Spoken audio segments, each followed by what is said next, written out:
Va, pirma giesmė būtų tau, kas čia užrašyta. Kas čia užrašyta? Pirma giesmė ir pirmišios. Tas pats įrašas geriau vokiškai bus. Atsuk. Šita lenta geriau išlikusi yra. Dvi lentos ir yra. Viena būdavo dešiniai pusėje, o kita kairiai pusėje.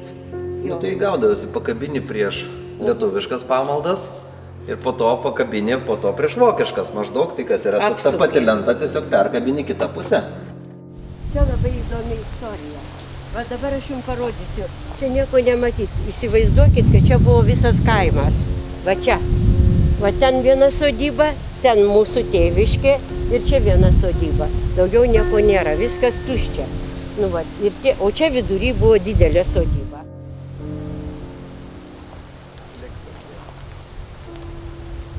Varnytė, ai ten yra. Yra, sudėta. Vienas dar šitas yra. Tai va čia yra mano tetukas. 95 mirė, o čia mamutė 2003. Čia mano vieta. Tarp mamos ir tarp senelio. O čia mano senelis. Tada, oi. Va taip, va. O čia lietuviškai, žinot, po karo kažkai darė, o kai atliejo čia švėkšnų į tuos abudu. Mūsų tėvas uošvis yra mūsų opa, tai senelis reiškia Kristop. Čia vokiškai užrašyta taip kaip yra, va. 74-56.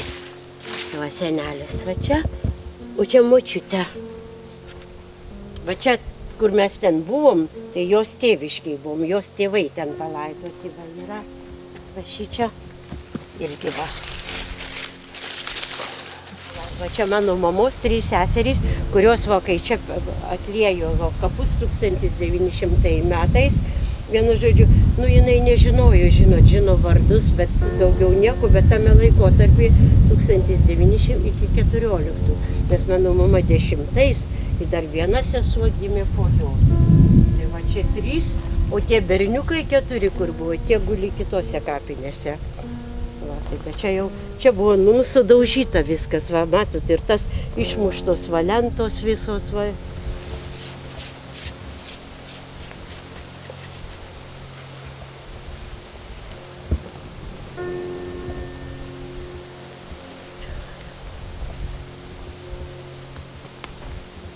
O čia mano senelis, o čia jo senelis buvo Pažėra. Nu, va, irgi Kristupas. Va, o šita va yra, kur aš sakiau, su ratukais, ta berlyniškė va ten. O čia mano senelio va tenais, jo sesuo. Buvo ištekėjusi, paskui va, augimusi Pažėra. Irgi kaip čia visi Pažėrai buvo. Va čia visa mūsų šeima. Va čia va visi, kaip matot, Pažėrai užrašyti. O čia, kur sakiau, meškaitė su vilku. Meškai tik apsiženėjo vilką. O šitos 2 dabar, sakiau, dar reikia padaryti lenteles tokias, va, kad prašė padaryti. Ir užrašyti abidvi. Čia yra Katrynė, turi būti jo mama, o čia yra tos Katrynės sesuo, Madlynė. Bet irgi abidvi Pažėros, ne? Irgi abidvi Pažėra. Pažėra. Čia buvo kaimynės, kur mus išvarė per kelią 2 kartą pas juos, ten, kai važiuosim prie sodybos. Bet, vienu žodžiu, tai mes kur 3 dienas buvom pas juos. Šitie buvo pasitraukę, tas mirė, o jo sūnus, mamos pusbrolis, reiškia, išvažiavo į Vokietiją. Jie per karą išvažiavo ir viskas jau. O tos senutės liko. Ir mes, ta jau buvo mirusi, o šita, reiškia, po karo dar buvo ir tas namas, kai buvo, tai mes su mano broliu turėjom vakarais eiti, per kelią tik buvo, eiti krosnį pakūrenti jai, kad būtų nešalta. Va. Ir vieną dieną mes ateinam ir neįeinam, įgriuvo kaminas ir virtuvė už jos kambarį per kitą pusę galėjai, bet per tą pusę negalėjai įeiti. Tai paskui tėtukas suremontavo dar kitoj pusėje kambarys buvo, tai tą suremontavo, tai jinai ten buvo. O greta buvo tokia kaip mes sakom, dirbtuvės ten, o pačiam gale buvo dar viena tokia vieta, čia tik vaizduotė, nuotraukų nėra, bet aš jau atsimenu. Bet mes pasikeisdami su broliu turėdavom eiti krosnį papurti. Ir iš Sibiro atvažiavo tie žmonės. Atvažiavo, reiškia, kalbėjo tik rusiškai, ką jau joje buvo išmokę, ir vokiškai. Tie senukai atvažiavo ir atvažiavo sūnus su Marčia ir dar vienas vyrukas, nežinau kas jis buvo, bet jie iš Sibiro sugrįžo čia. Jie iš Dumpių buvo, vienu žodžiu. Ir atvažiavo tokia moteris, ir vienu žodžiu, jie nemokėjo tik rusiškai ir vokiškai. Ir jie prašė, kad mano tėtukas palaidotų vokiškai. Bet mano tėtukas nebuvo kunigų, bet jisai buvo bažnyčioje, dirbo. Gerai, tai nuvažiavo į Šilutę, gavo leidimą, kad gali vokiškai. Išaiškino, kodėl tie žmonės nori vokiškai. Ir tada jisai palaidojo ir čia užrašyta vokiškai yra va čia, kad čia Dievėje rūpi jų mylimas, vienu žodžiu, tas senukas numirė, o močiutė išvažiavo į Vokietiją. O čia yra kiti pažėrai, čia irgi pažėrai, matot, viskas išdaužyta yra. Išdaužyti, jie čia vidury ir gyveno toj sodyboje, jie kai atsikėlė, bet jie trumpai buvo išvažiavo atgal. O šitas kampas, aš aišku, nei vieno žmogaus nežinau, bet čia yra daug daugiau palaidota, tai čia visi tie, kur buvo atbėgę pas mus, iš mūsų namų sulaidoti, čia yra, nežinau, kiek jų čia, kurie sugrįžo, o tie senukai nesugrįžo. Magdalena Klumbytė-Piklaps prisimena iš lūpų į lūpas pasakotą istoriją apie pirmąjį pažėrą, kuris įsikūrė Miškogalių kaime. Po baudžiavos panaikinimo Magdalenos proprosenelis pažėra tapo laisvų ūkininkų ir įsigijo žemės sklypą netoli Petrelių, drėgnoje ir durpingoje pamiškėje. Jis apsigyveno ten, kur buvo miško galas. Kai šalia įsikūrė ir daugiau žmonių, kaimas gavo Miškogalių pavadinimą. Senelis Pažėra gimė 1874 m. kovo 2 dieną. 1896–1898 tarnavo Kaizerio kariuomenėje Berlyne, buvo pėstininkų gvardiečių 4 pulko kareivis. Pirmojo pasaulinio karo metais tarnavo Kaizerinės Vokietijos kariuomenėje. Kovojo pėstininkų gretose prie Vištyčio. 1909 susituokė su Madlynė Žiogaitė iš Lenkų kaimo, kuri tapo gaspadinė Pažėrienė. Pažėra Dievo žodžių sakytojų išrinktas 1921 metais. Pamaldas laikydavo lietuviškai ir vokiškai. Pasak Magdalenos, į Klaipėdos kraštą įžengus hitlerininkams, už tai, kad vadovavo surinkimams ir pamokslavo lietuviškai, jo senelis atsidūrė gestapininkų žinioje. Buvo suimtas, tardytas, laikytas Klaipėdos kalėjime. Nors naciai uždraudė lietuviškas pamaldas, 1939 m. kovo 25 d. Pažėrų ir Klumbių namuose vyko surinkimas. Pažėra už tai areštavo ir laikė Klaipėdos kalėjimo rūsyje. Dabar šiame pastate Klaipėdos Stasio Šimkaus konservatorija. Anksčiau ten buvo įsikūręs Klaipėdos policijos komisariatas ir gestapas. Tuomet gestapininkų nemalonę sulaukusiam Pažėrai padėjo buvęs kaimynas Augustas Baldžius iš Petrelių, kuris vadovavo direktorijai. Magdalena pasakoja: Mano senelis kalbėjo lietuviškai. Jis buvo uždarytas gestapininkų, kadangi dirbo Dievo žodžio sakytojų ir surinkimus laikė lietuviškai. Neaišku, kuo būtų viskas baigėsi, kitus sušaudė, o jam padėjo Baldžius, kuris buvo direktorijos viršininkas. Mama nuėjo pas jį kaip pas kaimyną ir sako, gal gali išgelbėti. Ir jis padėjo, senelį paleido. O kiti 3 žmonės, kuriuos taip pat už lietuvybę buvo išvežę, dingo be žinios. Yra žinoma, kad kiti Dievo žodžio sakytojai, Jurgis Kestenis, Peldžius, Vilius Tumosa, buvo kalinti koncentracijos stovyklose. Vilius Kairys, Kopūstas, Mikas Lenartas, juose žuvo.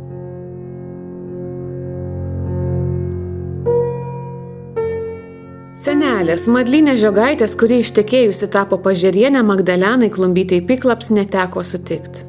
Man gimus, ji jau buvo išėjusi prieš 2 metus 1938. Senelis, mamos tėtis liko vienintelis, su kuriuo augau. Jį vadinau Opa. Su nostalgija pagalvoju, kaip gerai tiems, kurie pažino ir savo seneles. Klumbytės Piklaps proseneliai iš motinos pusės gyveno Lenkų kaime, kuris priklausė Saugų parapijai. Apsilankius toje vietoje Magdalena pasakoja. Čia stovėjo mūsų protėvių sodyba, troba buvo baltai aptinkuota, o senasis medinis špikeris atrodė tvirtai suręstas. Pro šį kiemą, trumpindami kelią, bėgdavome į mokyklą Saugose.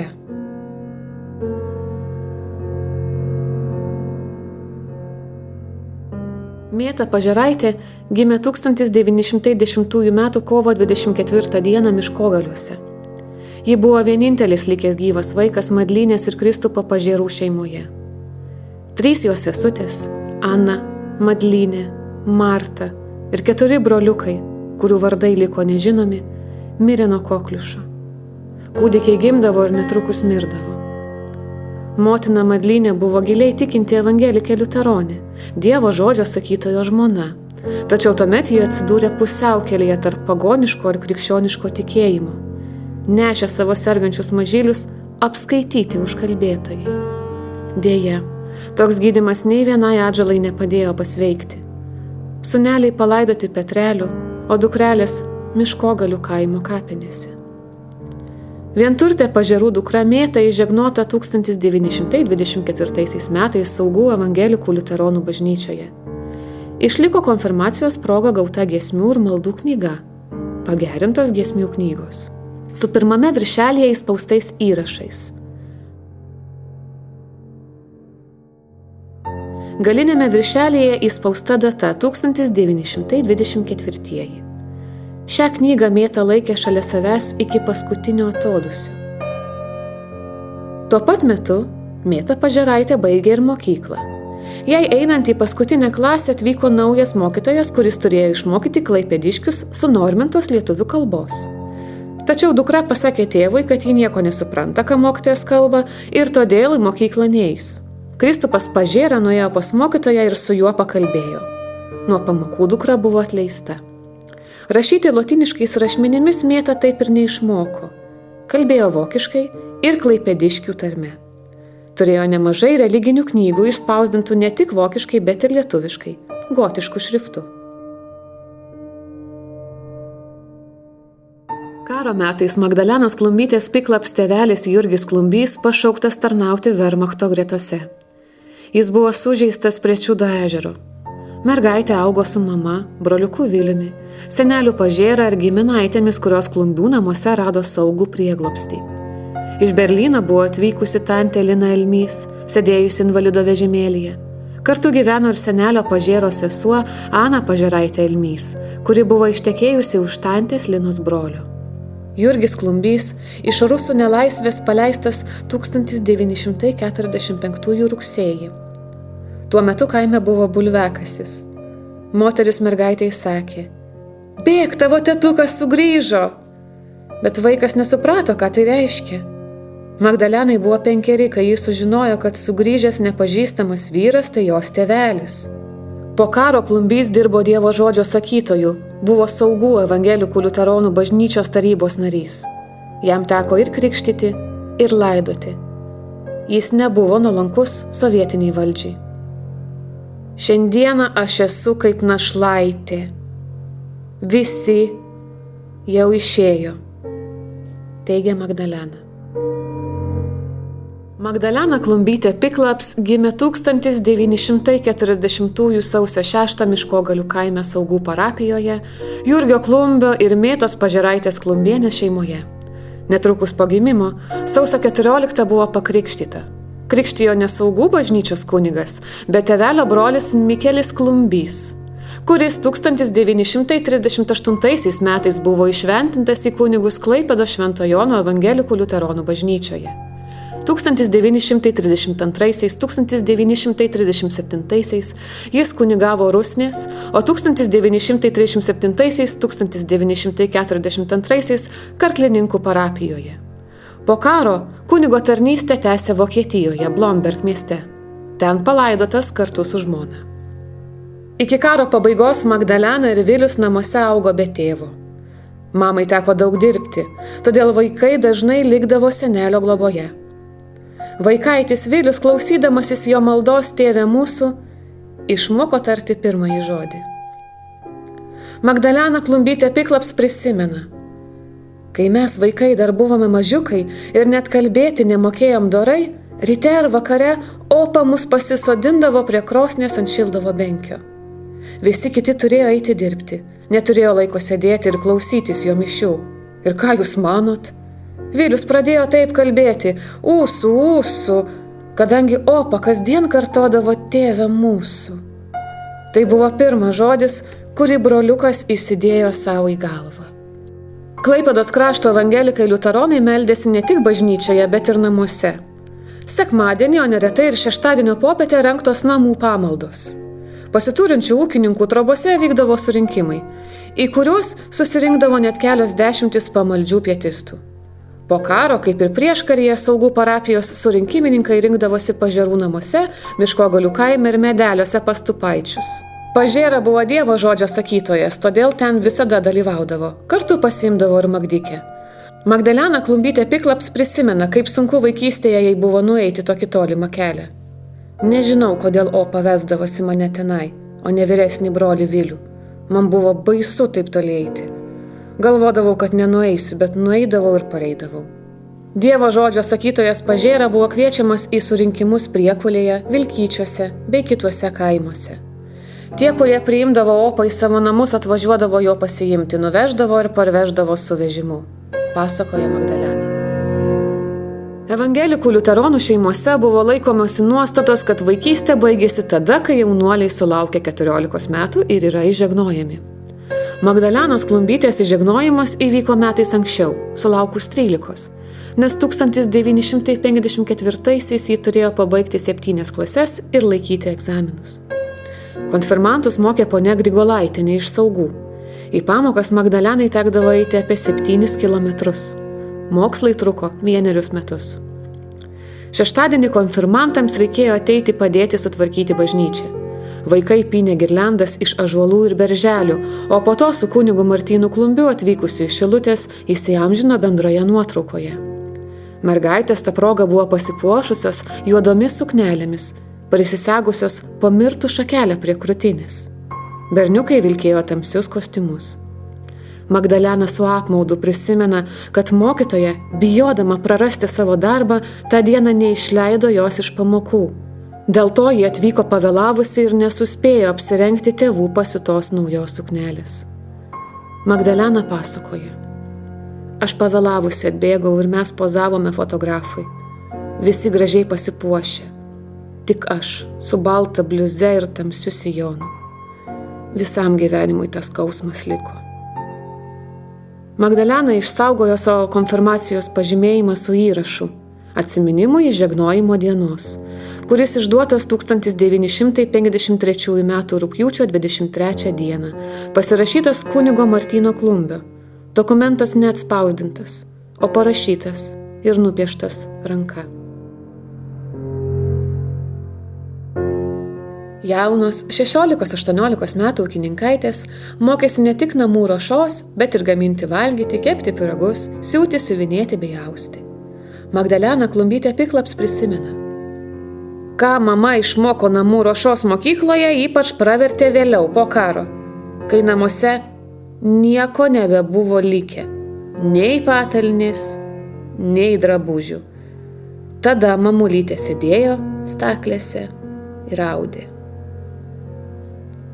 Kai Magdalena pati buvo studentė, ji neapsieidavosi be mamos kepinių. Studijų draugės vėliau dažnai prisimindavo, kokie gardūs buvo jos atsivežti mamos pyragai. Vienturtė ūkininko duktė Mėta Pažėraitė už Jurgio Klumbio ištekėjo 1936 m. birželio 5 dieną. Jai neteko išvėdlauti, nutekėti į uošvių namus. Nuvedlavo vyras. Į Pažėrų ūkį atėjo jaunikis, kuris buvo tikintis evangelikas liuteronas. Jaunystėje Georg Klumbis buvo išvykęs susidirbti pinigų į Ameriką ir ten gyveno 10 metų. Kai grįžo, žmonės jį vadino Džordžu. Magdalena Klumbytė Piklaps išsaugojo maldaknygę Jono Arnto Rojaus darželis, kuri išspausdinta Priekulyje 1911 metais, o įrišta Otto Sekūna knygrišykloje Šilutėje, tėvų vestuvių proga. Knygos galinėme viršelyje aukso spalvos raidėmis įspausti jaunųjų asmenvardžiai ir vestuvių data. –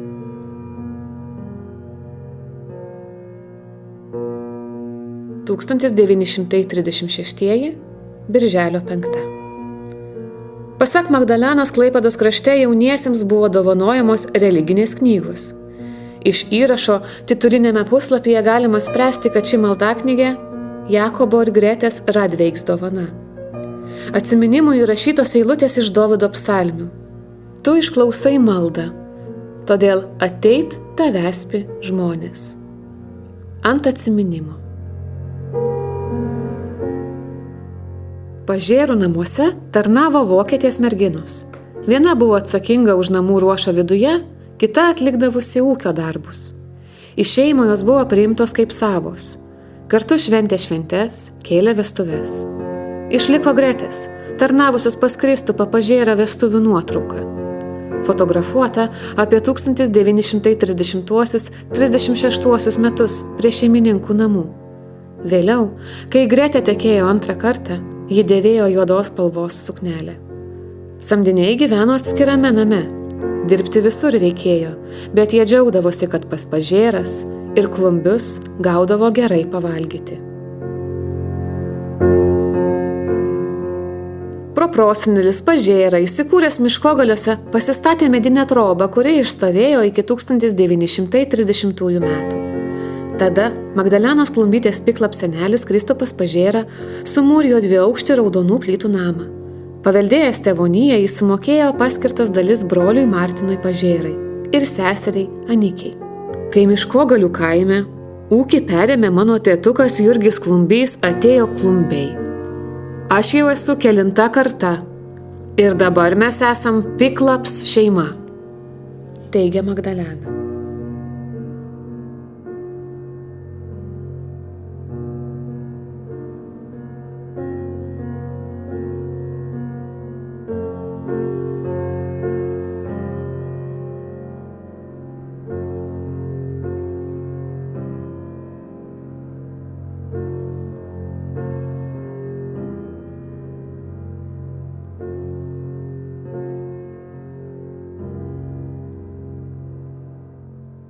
Kiemas buvo užtvertas, namus juosė tvorelė ir mažieji vartukai. Į laukus vežimai išvažiuodavo pro didžiuosius vartus, kurie buvo dvigubi ir ilgi. Kieme stovėjo šulinys su svirtimi, nuo jo į staldą buvo nuvesti vamzdžiai, girdyklos gyvuliams. Nuosavybės dokumentuose vokiečių kalba rašoma, kad ūkis valdė 42 hektarus žemės. Darže augo pomidorai, agurkai, svogūnai. Kolūkio laikais šeimai leido dirbti tik 60 arų žemės. Tada tėtukas Klumbys išarė pusę kiemo ir ten buvo auginamos bulvės, burokai. Sodybai priklausė nemažai ūkinių pastatų. Kieme stovėjo ilga malkinė, kurioje tilpo 3 metams sudėtos malkos. Netoliese buvo ratnyčia, kuri vėliau vadinta šiūrė. Ji buvo su nuolaidžiu stogu, skirta laikyti geriems vežimams ir puošnioms rogėms. Name buvo dar ir 3 aukštas. Pačiame viršuje tėvai nuo mažųjų slėpė Kalėdų senelio, rūbus ir barzdą. Bet Magdalenos brolio Viliaus vaikai juos kartą aptiko. Į 3 aukštą buvo galima patekti tik stačiais laiptais, kurie buvo be turėklų. Bet nieko nepaslėpsi nuo vaikų. Nors tą kartą paslaptis buvo atskleista, tačiau mažieji kasmet nekantriai laukdavo gerojo Kalėdų senelio su pakuliniu dovanų maišu. Kalėdų senelis apsirengdavo išverstais kailiniais, jo barzda buvo padaryta iš linų, o kepurė kailinė. Palėpėje buvo šviesu. Patalpas apšviesdavo stogo apačioje sudėti nedideli langiukai. Vėliau naujieji šeimininkai juos užtinkavo. Palei kaminą buvo galima įeiti į šalto rūkymo rūkyklą. Ten kabojo mėsos gaminiai. Kiaulės buvo skerdžiamos vėlyvą rudenį, o mėsa rūkoma prieš Kalėdas. Išrūkyti dešras, kumpius, lašinius, klumbių prašydavo ir kaimynai. Kai kaime vyko vežimas į Sibirą, tokie produktai gelbėjo šeimas nuo bado. Ne visi stribai, sovietiniai aktyvistai ir kiti, kurie dalyvavo gyventojų trėmimuose, buvo sužvėrėję. Tremiamai Vaškių šeimai buvo leista atvykti pas Klumbius pasiimti savo išrūkytų lašinių. Tokios karo baigties niekas nesitikėjo. Kai 1944 m. spalį užėjo rusai, jie pirmiausia nujojo su šeimininkų arkliais. Magdalena prisimena: mano tėvai turėjo 4 arklius. Kad bomboms krintant staldžiuose gyvuliai nesudegtų, juos į pievas išvedė. Tačiau atėję rusai užsėdo ant jų ir nujojo. Kaimynas Magdalenos mamai tesuspėjo pasakyti: žiūrėk, mėta, kur tavo arkliai. Nuo atėjūnų nukentėjo netgi Magdykės žaislas, mylima lėlė. Žiemą Klumbių namuose ant užšalusio prūdo buvo įrengta karuselė, prie karties pririštos rogės. Subėgę Miškogalių kaimo vaikai ten mėgo suktis ir pramogauti. Kartą atlėkęs Magdykės draugas pranešė: tavo lėlei nusuko galvą. Ji parbėgo į namus ir pamatė, kad lėlė sulaužyta. O kokia graži ji buvo! Mergaitė užaugo be lėlės, tik su namuose pasiūtų medžiaginių meškiuku, kuris buvo su tabaluojančiam rankom ir kojom. Gimimo dienos proga dovanų gaudavo ne mergaitė, bet meškiukas. Kartu gyvenusi berlinietė tantė Lina Elmys iš mažų audinių gabaliukų jam kasmet pasiūdavo naują suknytę ir paltuką. Šias dovanas meškiukas gaudavo iki tol, kol mažoji Magdykė užaugo. Iš namų mus išvarė 3 kartus. Čia ilga istorija, kuri prasidėjo iš 1944 į 45. Pasakoja Magdalena. Buvo 1944 metų žiema, kada pirmą kartą buvom priversti palikti savo namus. Į kambarį įpuolė girti rusai ir ėmė mušti opą, kuris sėdėjo prie krosnies ant benkio. Mama šaukė, kad neužmuštų, bet ji nemokėjo gerai kalbėti rusiškai. Magdalenos šeimos albume saugoma tėvų vestuvinė nuotrauka, kuri anksčiau kabėjo namuose ant sienos. Ji suniokota, kai kurie žmonės neatpažįstami, likę be veidų. Magdalenai šį nuotrauką primena siaubingą dieną, kada pirmą kartą šeima buvo išvaryta iš savo namų. Ji pasakoja: kai užėjo rusai, mes turėjome skubiai išeiti iš savo namų. Pirmiausia, kareiviai su šautuvai sudaužė visas lempas, kurios ant lenciūgų kabojo. Pasidarė tamsu. Kai šviesos nebeliko, jie išdaužė paveikslų stiklus. Todėl tėvų vestuvių nuotrauka liko sugadinta. Kulak, kulak, šaukė rusai atėję. Pasak pasakotojos, jie neėjo į kokią mažą būdelę, bet rinkosi didesnių ūkininkų sodybas. Miškogalių kaime stovėjo 3 dideli raudonų plytų namai: Klumbių, Klimkaičių ir Barkovskių. Kitų trobos buvo medinės. Tuomet įsiveržę rusai pasakė, kad per pusę valandos visi turi apleisti namus. Magdalena prisimena: nieko nebuvome susiruošę. Senelis iš kažkur parsivedė arklį. Turėjome šlypkas, su kuriomis per darbymetį veždavom padargus iš lauko. Šlajos buvo išeiginės rogės, o šlypkos paprastos, darbinės. Bet tik jos namuose te buvo užsilikusios. Pas Klumbius iš Berlyno buvo atvykusi tolima giminaitė tantė Lina Elmys. Ją atvežė su ratais, senoviniu invalido vežimėliu, nes negalvojo, kad čia ateis rusas. Norėjo apsaugoti ligotą moterį nuo karo, kai Berlyne kris bombos. Berlinietę tetą Liną tuomet išstūmė už skūnės, kur stovėjo šiaudų kūgis ir apdengė su skara, vėliau jį guodėsi. Aš galvojau, kad čia turėsiu sušalti. Kartu gyveno ir senelio Pažėro sesuo Ana Pažėraitė Elmys, kuri buvo ištekėjusi už tetos Linos brolio. Ji dėl amžiaus jau nenulaikė pusiausvyros, vaikščiojo tik įsikibusi. Pakinkius arklį ant šlypkų, užkėlė berlinietę tetą invalido vežimėlyje. Pasodino senelio seserį ir vaikus, Magdikę su broliuku Viliumi, o mama Mėta su seneliu ėjo šalia. Vienas iš vienos šlypkų pusės, kitas iš kitos. Kai jie lėtai judėjo keliu, iš paskos atsivijo 2 rusų kareiviai pakinkytose rogėse. Abu buvo įkaušę. Vienas su šautuvu ėmė taikytis į žmones. Laimiai kitas, kuris buvo netoks girtas, sudavė jam per rankas ir ginklą išmušė. Per sąmyšį arkliai nesustojo ir rusų kareiviai nuvažiavo toliau. Taip šeima išsigelbėjo. Tuomet visi apsistojo Lašų kaime, esančiame už 5 kilometrų. Mama Mėta atsiminė, kad ten gyvena tolima giminaitė Prancienė. Magdalena, nors buvo tik kelių metukų, prisimena. Tantė Prancienė mus priėmė. Kiek ir kokių daiktų mama buvo susimetusi į maišą, aš negaliu pasakyti. Nes buvom priversti išvykti taip, kaip stovim. Neturėjom pasiėmę nei bulvių, nei duonos. Iš ten mama vis nueidavo į miškogalius pažiūrėti, kada galėsim sugrįžti, o po 3 mėnesių parėjom atgal į savo namus. Kai šeima buvo išvaryta 3 kartą, atsidūrė Miškogalių kaimo pakraštyje už Mažonų, Klimkaičių sodyboje. Tų namų šeimininkai jau buvo išvažiavę į Vokietiją. Dideliame name glaudėsi keletas šeimų.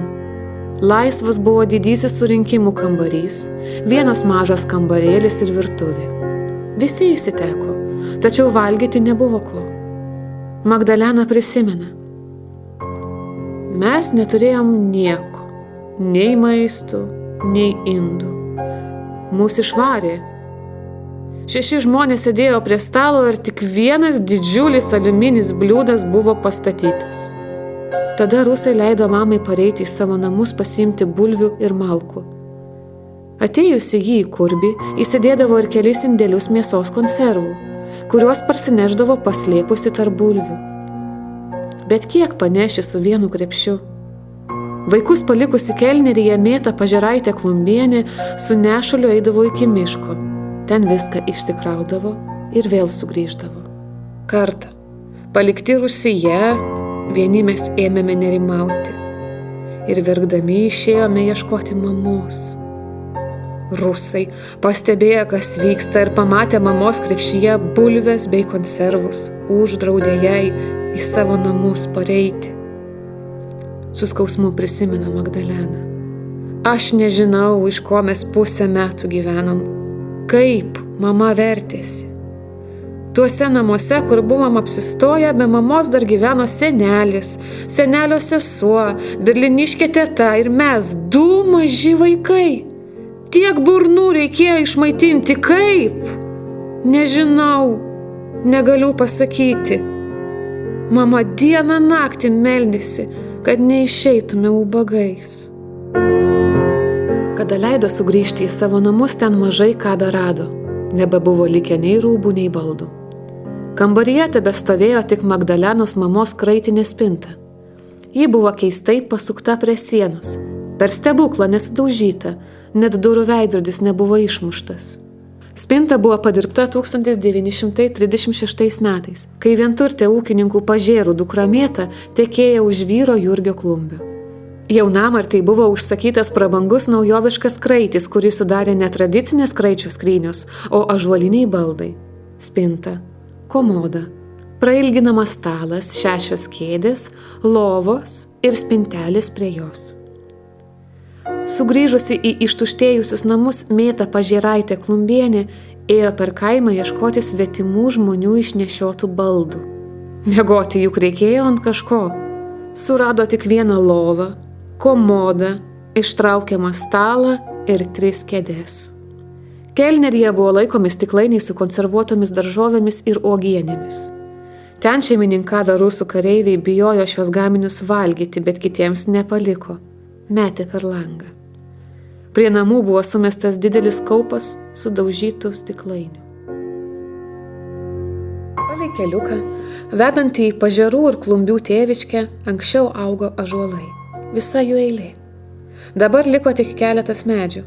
Sovietmečiu, kai sodybos buvo naikinamos, melioratoriai ąžuolus vertė ir sumesdavo į duobes arba parduodavo už pusę litro degtinės. Sodyboje nuo seno lizdus suko gandrai. Įskūnę su gandralizdžiu 1946 metais trenkė perkūnija. Ūkinis pastatas sudegė kaip degtukų dėžutė. Po gaisro staldė augo išsigelbėjęs vienišas gandriukas. Apsigyvenę atėjūnai girtuokliai šios niekuo nekaltus paukščius niokojo, teigdami, kad gandrai atneša gyvates.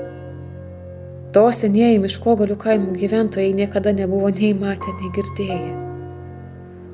Name kadaise puikavosi net 5 sumūrytos krosnys.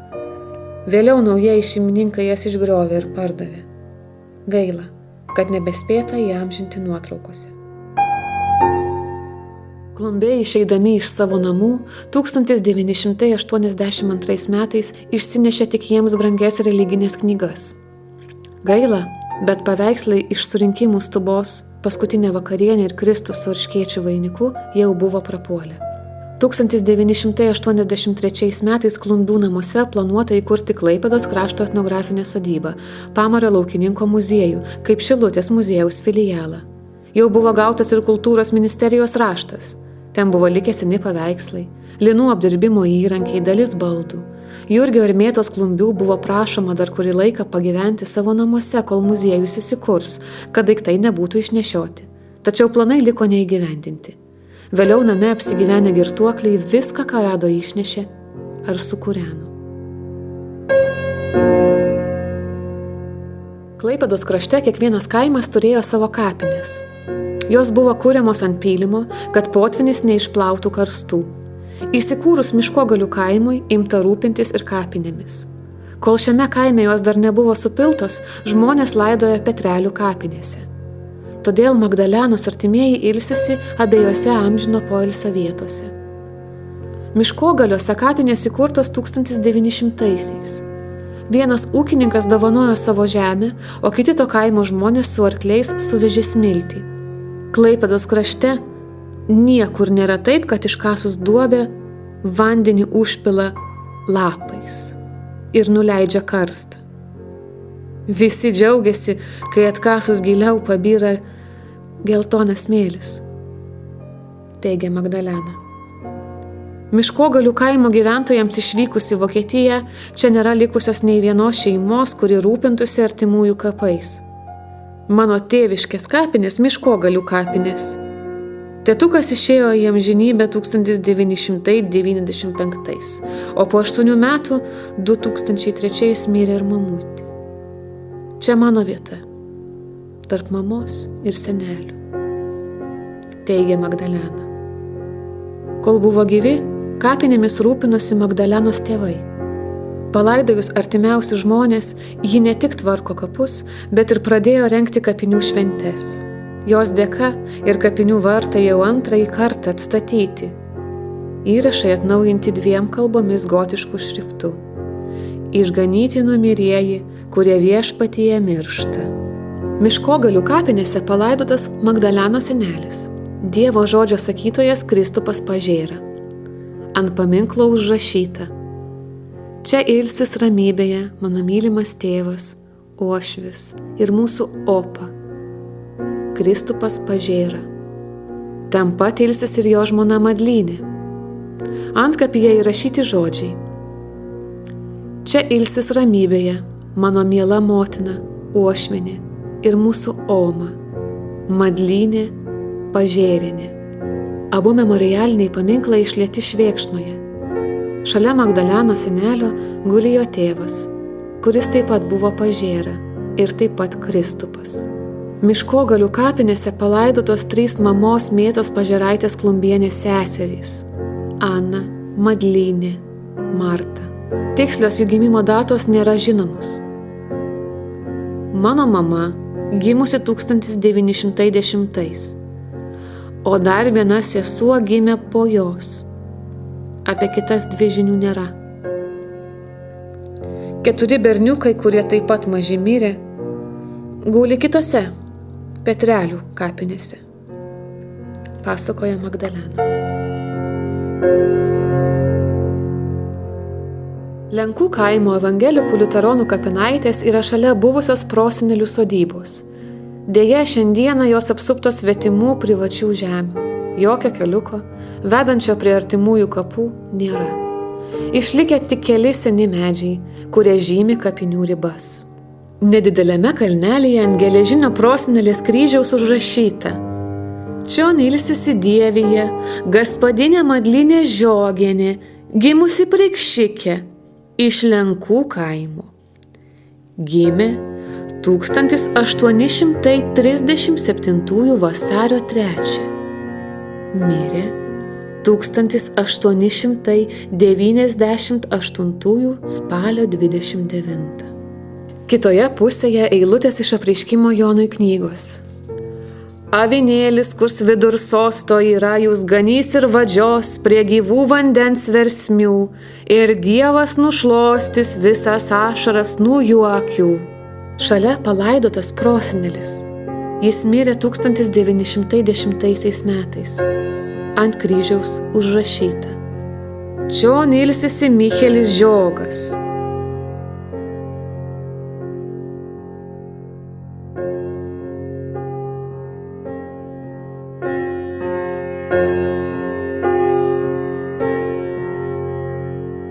Jo kryžius po karo buvo nulaužtas. Su širdgėla prisimena Magdalena. Antkapinis paminklas galėjo būti suniokotas vien todėl, kad prosenelio vardas ir pavardė parašyti vokiškai. Mūsų krašto kapinės pokario metais labai nukentėjo. Kodėl tik kryžiai šiandieną yra perdaryti? Kai sovietų valdžia uždarė kapinės, ten buvo viskas naikinama, laužoma. Dalis nulaužytų kryžių buvo atiduoti į metalo laužą. Pokario gyvenimo istoriją prisimena Magdalena. Ji, su sūnumi Arnold Piklaps, rūpinasi ne tik savo artimųjų, bet ir į Vokietiją išvykusiųjų vietinių gyventojų šeimyninėmis kapavietėmis.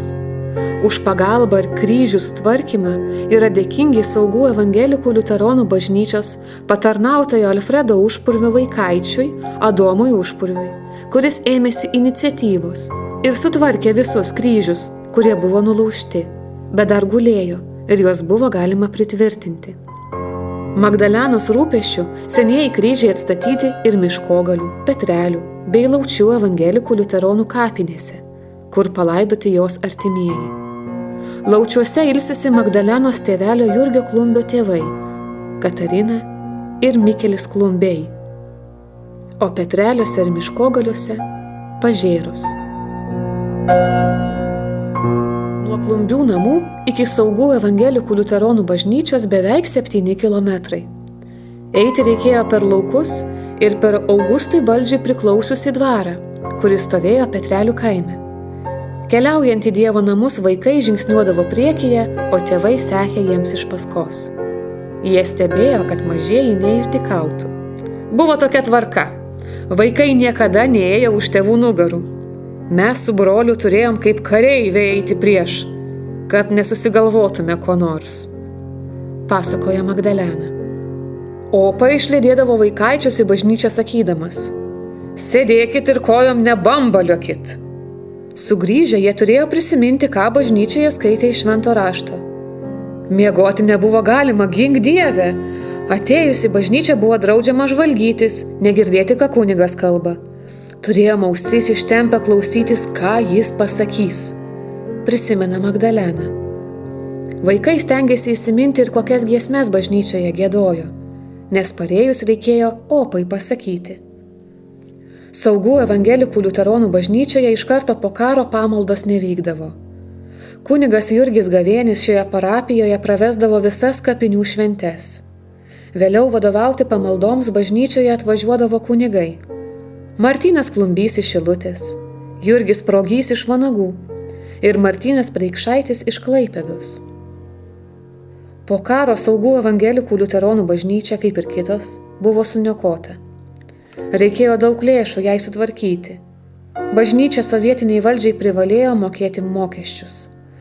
Pasak Magdalenos, savo parapijai anuomet daug gero padarė seserys Padagytės. Jos prisidėjo prie to, kad Dievo namai Saugose nebuvo paversti sandėliu. Seserys šerdavo kiaules, o uždirbtus pinigus atiduodavo mokesčiams už bažnyčią sumokėti. Padagytės rūpinosi ir evangelikų liuteronų kapinėmis. Gerda buvo nuvykusi į Vilnių ir jai pavyko išreikalauti, kad senosios Kukorų kapinės nebūtų uždarytos. Maldos namus buvo nelengva išlaikyti, nes daug saugų parapijiečių išvyko gyventi į Vokietiją. Vieni pasitraukė per karą, kiti pokario metais. Ypač gausus būrys vietinių žmonių išvyko 1957–1959 metais. Iš Vokietijos moteris siuntė impilus patalams, kuriuos reikėjo parduoti. Gautus pinigus aukojo bažnyčiai. Jie buvo skiriami mokesčiams sumokėti. Šiandieną Saugų evangelikų liuteronų bažnyčioje žmonės renkasi ne tik per pamaldas, bet ir kitomis progomis, kai kunigas Mindaugas Žilinskis organizuoja renginius ar koncertus. Magdalena teigia, kad tai atgaiva ne tik parapijos bendruomeniai, bet ir visiems Saugų gyventojams. Kai ateini ir pamatai pilną bažnyčią žmonių, širdis džiaugiasi.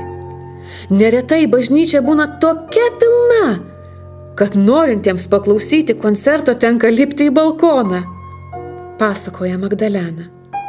Šiltus padėkos žodžius jis skyrė ir bažnyčios patarnautojui Alfredui Užpurviui. Tai kuklus žmogus, kuris rūpinasi Saugų bažnyčia. Į jį galima kreiptis be jokios baimės. Užtenka paskambinti ir Alfredas atskuba, atrakina bažnyčios duris.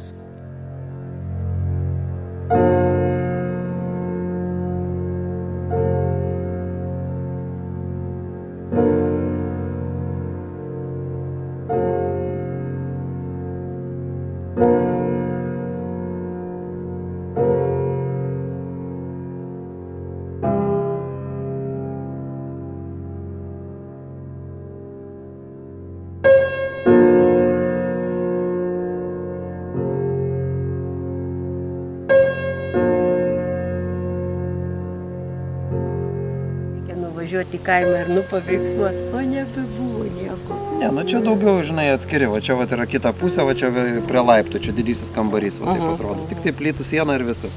Žinau, jinai sakydavo raudonas riešutas, čia mama sodino šitą. Iš kur jinai parvežė, nežinau.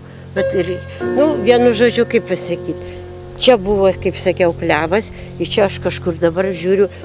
Taip, tai čia kažkur turėjo būti dar šulinys. Šitas šulinys buvo su akmenimis ir rudas vanduo jame buvo. O tas šulinys yra dar nuo tų laikų, tik tai arbatos parsinešti iš namų.